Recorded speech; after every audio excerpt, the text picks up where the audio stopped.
আসসালামু আলাইকুম, আমি শিউলি বলছি। চলে আসলাম নতুন একটা ভিডিও নিয়ে। আজকে সব ধরনের ভর্তা করছিলাম, আর সব ধরনের ভর্তার মধ্যে আজকে যতটুকু দেখাতে পারবো সেটাই আপনাদের দেখাবো। প্রথমেই দেখালাম ইলিশ মাছের লেজ, আর এই ইলিশ মাছ দিয়ে ভর্তা করব, এই জন্য মাছগুলো সুন্দর করে ভেজে নিচ্ছি। আর এই মাছের ভর্তাগুলো খুবই ভালো লাগে। পাশে একটু চিংড়ি মাছ দিয়ে দিলাম, আর চিংড়িও হবে, ইলিশও হবে, দুটো মাছের ভর্তা করবো। যাই হোক, মাছগুলো আগে সুন্দরভাবে ভাজছি, কারণ মাছগুলো ভালোভাবে ভেজে নিলে তারপরে দিকে করব। আর অনেক শুকনা মরিচ এক প্লেট টেলে নিয়েছিলাম, আগেই টেলে নিয়ে ওটা রেখে দিয়েছিলাম। আর পেঁয়াজ, রসুন, এগুলো যার যেটা যে ভর্তা যে মশলাগুলো লাগে সব আর আলাদাভাবে রেডি করে রাখছিলাম। এখানে হচ্ছে একটুখানি মাছও ভেজে নিলাম, আর রুই মাছ ভাজা থাকবে।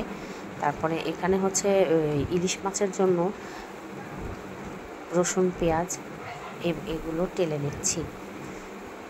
এগুলো ভালোভাবে টেলে নিয়ে দিয়ে দিব ওর মধ্যে। তারপরে এটাকে ভালোভাবে টেলে নিব, কারণ হচ্ছে রসুনের একটা গন্ধ ফ্লেভার আসে, যদি টেলে নিই সুন্দর একটা ফ্লেভার হয়।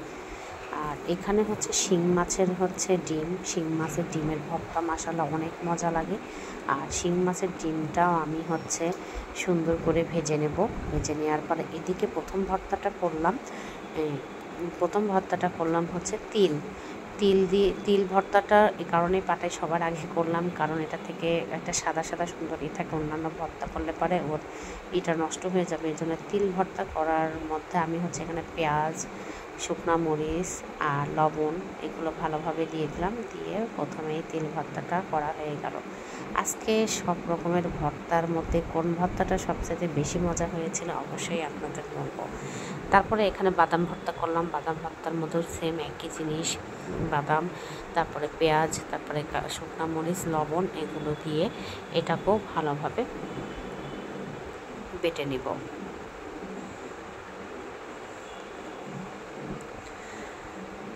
তারপরে এখানে একটুখানি বাদাম ভর্তাটাও হয়ে গেল। বাদাম ভর্তা করার পরে এক এক করে সব ভর্তাগুলো করে ফেলছি, আর এভাবেই রেখে দিচ্ছি। আর আলু ভর্তাও করব তার সঙ্গে। আলু ভর্তা করার জন্য এখানেও ভালোভাবে আলুটাও ভর্তা করে নিয়েছিলাম। তারপর বেগুন ভর্তা করব। বেগুনটা আমি আগেই ভেজে নিয়েছিলাম। ভেজে নেওয়ার পরে বেগুনটা সুন্দরভাবে কাঁচা পেঁয়াজ, তারপরে শুকনো মরিচ এগুলো দিয়ে সুন্দর করে চটকা নিলাম। তার সঙ্গে সরিষার তেল দিয়ে দিয়েছিলাম। সরিষার তেল দিয়ে দেওয়ার পরে এখন আমি চিংড়ি মাছের ভর্তা করব। চিংড়ি ভর্তাটা খুবই মজা লাগে, সবাই খেতে অনেক পছন্দ করে। চিংড়ি ভর্তাটাও করে ফেললাম। চিংড়ি ভর্তাও হয়ে গেল। চিংড়ি ভর্তার মধ্যে শুকনো মরিচও খুবই ভালো লাগে, কাঁচা মরিচ দিলেও ভালো লাগে, দুটো জিনিসই আমার কাছে ভালো লাগে। আজকে সব ভর্তাই করছিলাম শুকনো মরিচ দিয়ে। যাই হোক, এটাকেও আস্তে আস্তে সব কিছু নিয়ে নিচ্ছে। নিয়ে নেওয়ার পরে আর ইলিশ মাছের ভর্তা করার সময় কিন্তু একটু সাবধানে ভর্তা করতে হয়, কারণ ইলিশ মাছের কাঁটাটা অনেক ডেঞ্জারাস থাকে। যাই হোক, এটাও এক এক করে নিয়ে নিচ্ছি, নিয়ে এর মধ্যে দিয়ে দেব। এভাবে এক এক করে ভর্তাগুলো করছিলাম, অনেক ধরনের ভর্তা। তবে আমি আরেকবার এই ভিডিও শর্টকাট করে করে দেখাবো এক এক ধরনের ভর্তা। আর এটা ইলিশ মাছের ভর্তাটা করবো। আর ইলিশ মাছের ভর্তা করার সময় একটুখানি কাটা থাকবে, এটা স্বাভাবিক। তবে বাটার সময় কিন্তু অনেক সাবধানে বাটতে হবে ইলিশ মাছের ভর্তাটা। আর এদিকে শুটকি ভর্তাও করছিলাম, পটল দিয়ে। আর এটা শিং মাছের ভর্তা করলাম। শিং মাছটা বেটে পেঁয়াজ, শুকনো মরিচ এগুলো ভালোভাবে দিলাম, আর সরিষার তেলও দিয়ে দিয়েছিলাম। অনেক মজা হয়েছিল এই ভর্তাটাও খেতে। আর এদিকে সব ধরনের ভর্তা আমার একদমই রেডি করে ফেললাম। এক এক করে সবই বলছে। এটা ইলিশ মাছের, এটা বাদামের, তিল, এটা আলু, এটা চিংড়ি মাছের ভর্তা, এটা বেগুন, আর এই পাশের এটা চ্যাপা, আর এটা ইলিশ মাছের ভর্তা।